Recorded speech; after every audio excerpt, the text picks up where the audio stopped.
早上我7点起来啊，下去拿羊奶的时候啊，我是帮调查局的那个开门的。听到这句话，法务部长蔡清祥脸立刻沉下来，因为国民党立委吴怡丁原本在质询法案内容，突然话锋一转，自曝高雄住家遭到搜索，非经立法院许可，不得逮捕或拘禁，这算是拘禁吗？不是，这绝对不是所谓的拘禁。质疑自己遭到拘禁，但吴怡丁住处遭到搜索，其实是和这件事有关联。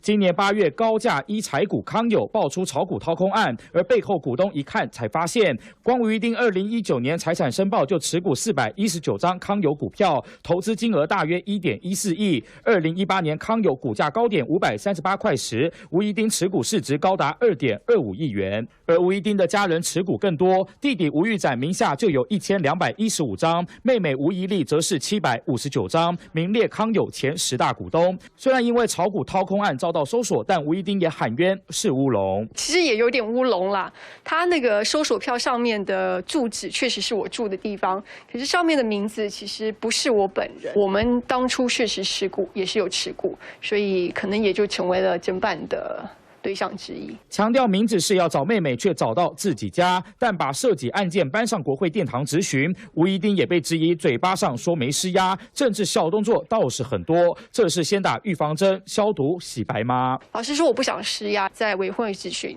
单纯是我自己想爆料啦。重申绝对没有施压，但掏空案爆发，11000股民血本无归，到立法院陈情，不见吴怡丁出面协助，如今却在检调调查阶段突然自曝遭到搜索，难怪外界会认为动机不单纯，甚至下一波被重点追查的对象是谁？是曾经持股签章的弟弟，还是父亲？也成为政坛和司法界焦点。